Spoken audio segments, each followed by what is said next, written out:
Okay, recording. Welcome to Wets TV. So I'm here at Right Tune, as you can see, various projects going on in the background. Obviously, my 996 Little Irish is on the ramp again. So what was the problem? Well, a recent Nineworks road trip to the Porsche Museum, we took 15 cars and 22 people. You can see picture highlights on the Nineworks website.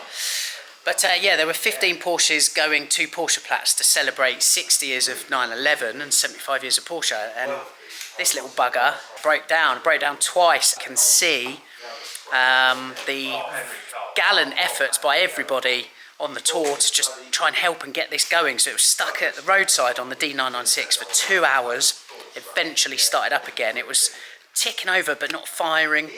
We tried all sorts. The group at the side of the road did a lot of troubleshooting. We also called Chris here at Right Tune, who was giving us some ideas for some things to check and test to eliminate things really. So we realised it's not a fuel pump problem, it's not a fuse problem, it's not a battery or alternator problem, it's not a relay problem. We think, and I'm saying royal we because as we know on this channel I'm not mechanically inclined at all, we think it could be a crank sensor. Now the issue with the crank sensor is, it means the engine's got to come out to sort that. I don't really want to do that. As soon as that engine comes out, that is when you get massive scope creep. And while you're there, and while you're there, you're going to fix things like the brake pipe that goes up and over the gearbox, for example. There's a couple of other bits that you'd like to sort out just while you're there. It's all quite a lot of money I don't really want to spend, particularly in the run up to Christmas. So, any case, brought it back to Right Tune. The plot twist is, so it broke down twice, as I said, one at the side of the D996. It broke down later on in Malouse. Both incidents on that day, it was really hot, okay, unseasonably hot for the autumn, about 30 degrees Celsius. So possibly a little bit of heat soak in play, but in any case, it cut out and just wouldn't start. The next day it was cooler, it fired up, it's been on the button since, but clearly there's an intermittent problem there somewhere. And of course intermittent problems, well, they're difficult to diagnose. So I drove up to Right Tune, no problem at all, turned the car off, absolutely fine, turned it on again, absolutely fine. So it's quite difficult for the team, when you turn up with a working car, to diagnose what the problem is, right? So this is the plan, this is what we're going to do. Joe plugged the computer in and it said there's a lambda sensor issue, so we're going to replace them first and see if that makes much of a difference. We kind of think that the lambda sensors, I mean they are knackered anyway, but they might be playing up as a result of something else. But we're going to see. Again, I'm reticent to go down a route where we're taking the engine out just yet. So we're replacing the cranks, we're replacing the lambda sensors, and we'll see how we get on that really. I will show you, if I just go and get them. With this being an early 996, there are only 2 lambda sensors, not 4, okay? And Joe has reliably informed me here at Right Tune that the later ones have 4 because they have lambda sensors after the cat converter, again for emissions really. On the early cars there's only 2, so we've replaced them now, they've gone in.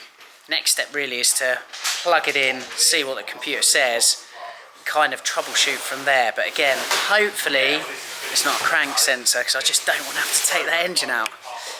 But we'll see how we get on. So that's Little Irish. The update is, well, it's running exactly the same, and actually it's cut out on me twice since. I've probably done 1,000 miles since that video, perhaps just under.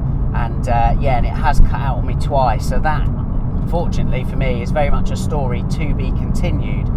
Something else with Little Irish as well. So I noticed actually when I took the car to Right Tune, and when I turned the car off, it made this weird exhaling noise from the front of the car. Any case, I then tried to show Right Tune what the noise was. It didn't happen, annoyingly, on that occasion, but since then the noise has got worse, and now I've noticed that even while driving, it makes this weird exhaling noise.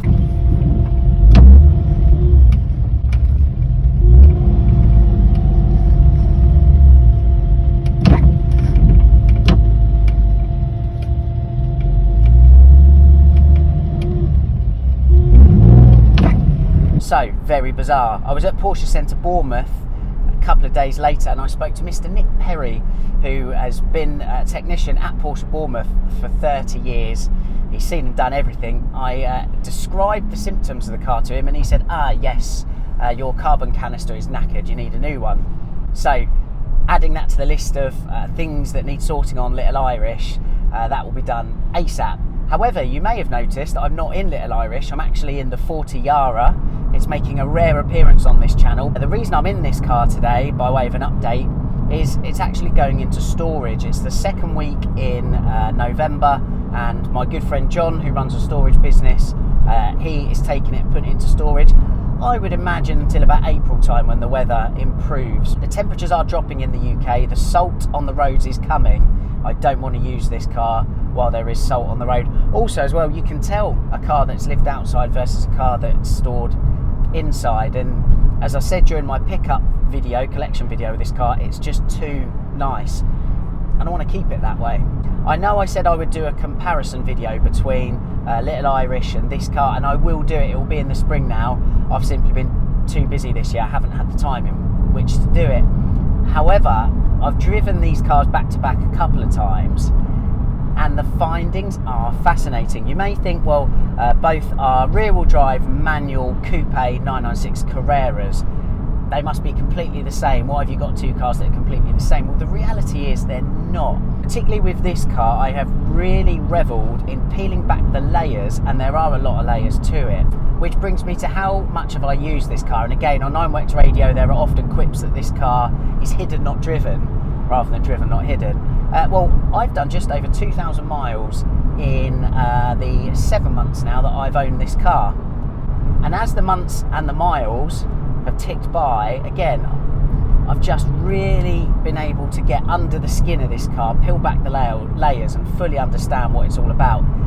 I'm not going to go into it too much. I want to save it for the comparison video, which I'll do in spring 2024 of these cars. But the moral of the story is, I just absolutely love this car. I actually wish I could put more miles on it than I want to. Again, I've explained in a video earlier in the year that the idea of this purchase, it's never going to make me a millionaire. I'm never going to retire off it, but I do think these are undervalued.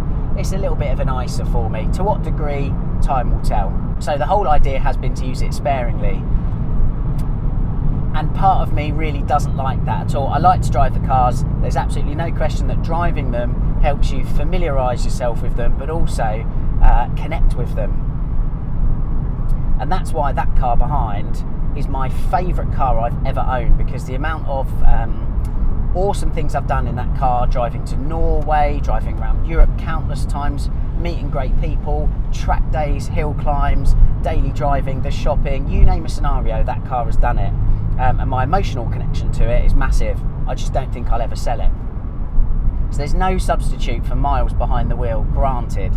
And as I say, and that kind of in a way is the greatest shame, and that's where I've struggled really, is the restraint with this car to not use it. In the interim, I don't think I've posted this on YouTube, but I have bought the luggage set for this car. Okay, the dog's hiding, something about his image rights. So it came originally with this 4-piece set, wrapped or made from the same leather that you see adorning this unique and one-off interior. Most of those sets over the years have got sold off. They get scattered, they've gone everywhere. I haven't got the wallet or the card holder. I have got the important bits I view as the luggage. That's kind of where my garage is at, really. Thank you very much for watching. Thanks for your support as well. Every view and like and positive comment is dearly welcome. So thank you for your support from myself, from the dog, from Mrs. K. Sibbs and Little Irish. We'll see you again soon.